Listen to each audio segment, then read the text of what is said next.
This here's my OH160's carburetor. It has some issues where the engine ran good till you raised the throttle from halfway or dropped it from halfway. It would either die or it would race.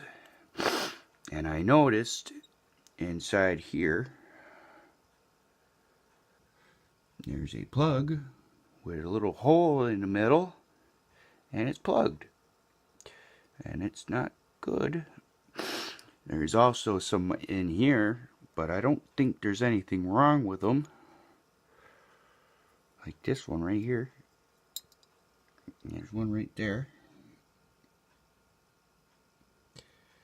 and there's one right there. I'm talking about the brass things. I'm sorry that the video's kind of fuzzy. This camera's kind of sucking ass right now. Sorry, I mean, oops. But I put a new nozzle on it, and I cleaned this up a little bit where it was backfiring back through it, kind of cooking it. So I'm guessing they had problems with it, and that's why they trashed the motor. That and there was a hole in the piston where it was overheated. It melted. Oh, it didn't have a hole in it. I'll show you the piston right now. Well, we'll go right down in the basement and go take a look at that. What happened to it.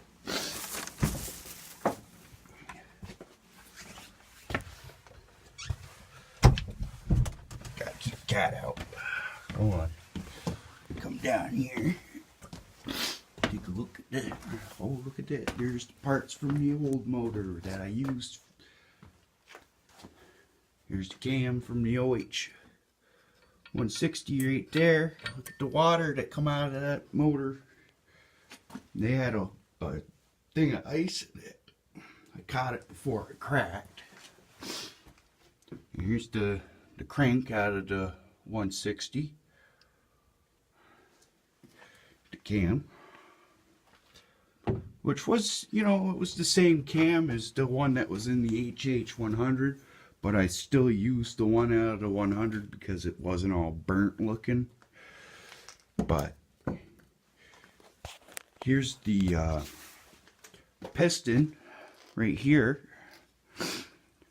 and the reason this one's no good is,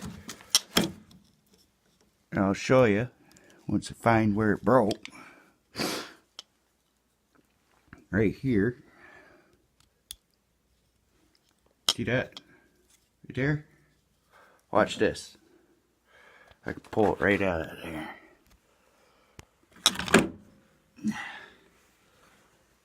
Find the rest of that break there.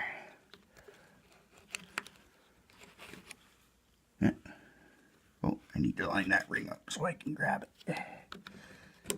Watch this. Boop. That's part of the piston. Check that crap out. But luckily I had the same exact piston on hand. All nice and clean from Floyd's small engine shop. But you can see that it definitely had some issues with the carburetor. And I'm glad I have that quick kill switch on there. Or I didn't let it race, at least. Like this one, as you can see, it took some damage on it. The cylinder was good though. And, you know, it looks like it didn't have a lot of carbon buildup. The engine doesn't smoke at all. I bet it did with this one though, because it's pretty busted up, pretty bad. And I'm surprised. This is what happens when your engine races or has a buck and a shear to it. It kind of, you know, goes up and down erratically, and it kind of just slaps around inside that cylinder and kind of beats it up. going up and down like this. And well, I could show you what it really does. Glad it kind of failed on them, because I got the engine, you know, free, basically free. I traded an air compressor tank for it, and luckily I had the parts on hand, and everything was still good in this. Today I went out, I should have made a video of when I checked the governor and make sure, because I was kind of worried, because the pan, the side pan for this was skinnier. That's why this engine was able to fit on the 112, and this one was just way too thick. It's way bigger. You know, it's like about that much bigger all around. But everything still lined up good, and the governor worked.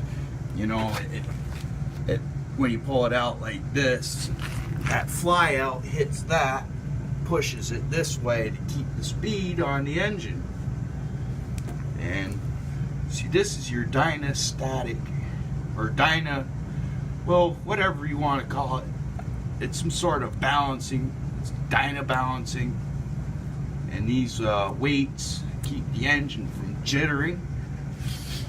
And this one had the what? Let's see here. This one had, you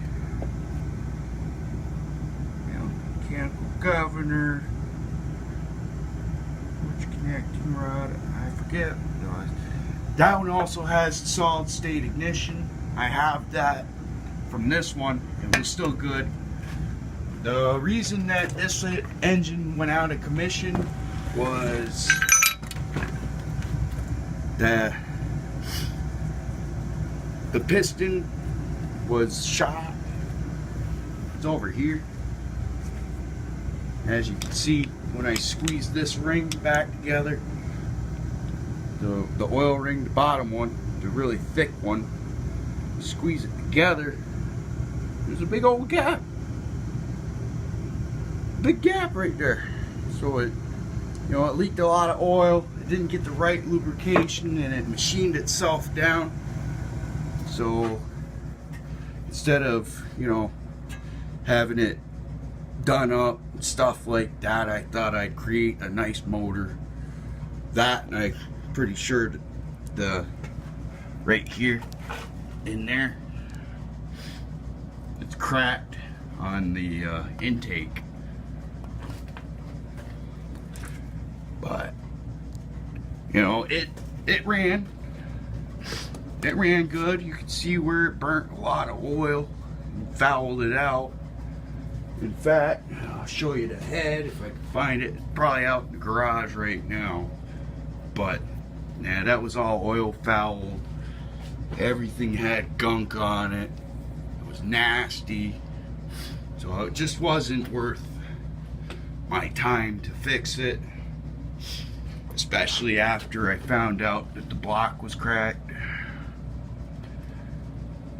And it was cracked because of the same thing that did the 160 in. Fortunately, the 160 doesn't burn oil. But, well, cool boys. See yous again.